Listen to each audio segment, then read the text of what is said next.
Right, today we're going to tie a crisp packet buzzer, but we're not going to use crisp packet.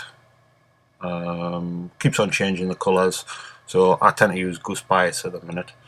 So wind the thread on. It's 140 UTC, I think it was, just to help build up the body of it. Take it slightly around the bend, always do that. And if I make strip quills, I use stuff from Vineyards.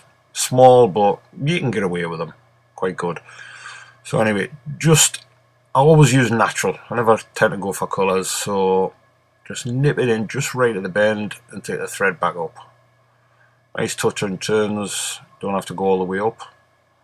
Take it so far and then quickly back down. Now what I do on the way back down, I don't take it right at the point.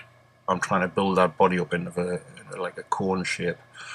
So that's enough with the 140.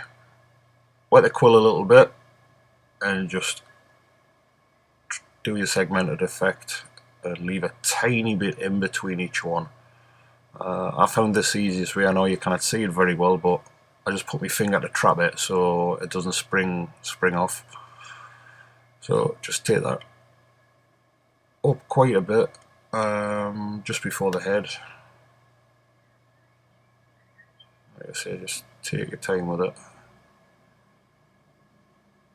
Now what I tend to do is I tend to batch all my flies, so I will tie a lot like this.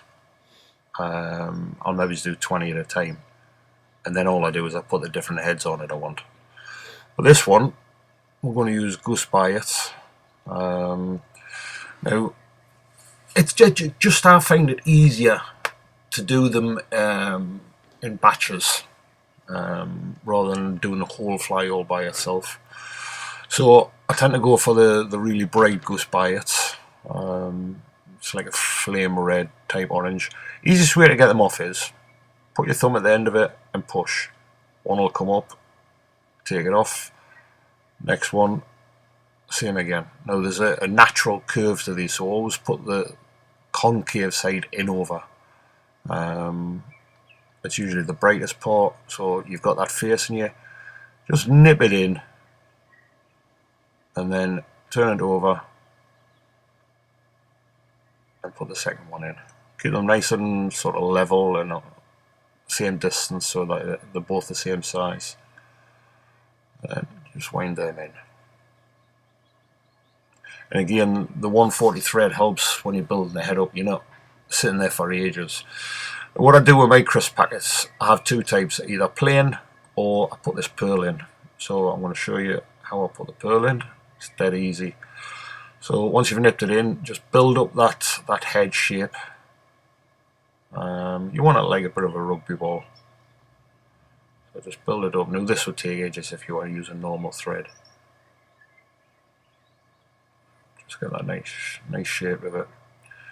Not far off there now. It's looking good. Right. So you've got the pearl. Put a dab of super glue on here just because the pearl's a nightmare for slitting.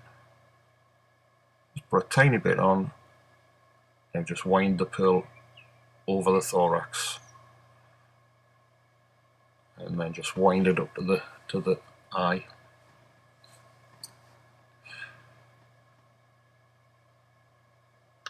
And the super glue is just keeping it in place now. Right, just snip that off. And what you do is you now start pulling the wing buds back to you. I always put mine slightly at an angle and heading towards the top of the fly. You'll see in a minute. They're never straight. I always put them on an angle. Just looks more natural. Just bring over the thread and nip that in. Give it 3 or 4 turns just to catch it in. Pull the Goose Bias and just they'll stamp off lovely. There you go. So quick whip finish. Always use my fingers. 3 or 4 turns of that. Put the scissors in and just pull. Lovely neat finish. Snip that off. Get the scissors the right way up. Now that is basically nearly finished. All I've got to do now is put a coat on. Years and years ago we used to put Sally Hansen's on. Now we use True UV from Troutwatch. Comes in a pack with the resin and the laser pen. Laser pen is much easier. So what I'm going to do is, I'm actually going to show you a little tip. I'm going to put too much on here and show you how easy it is to rectify it. So there's a little struggle. Hang on, I'll get that later on. So keep on applying it, and you want to create a really nice shape with it, very even and what have you. But like I say, you've got to make sure that there's plenty on. So I'm actually putting too much on here, which does happen. And when it sits in the vase, all of a sudden it'll start dropping, and you can see it there underneath. There you go. It's far too much on. So all you do is scrape everything off the brush, put the brush on, and the brush will suck some up. So you might have to do that 2 or 3 times just to get the excess off. But once you've done it, you'll see that the shape is perfect and everything is covered.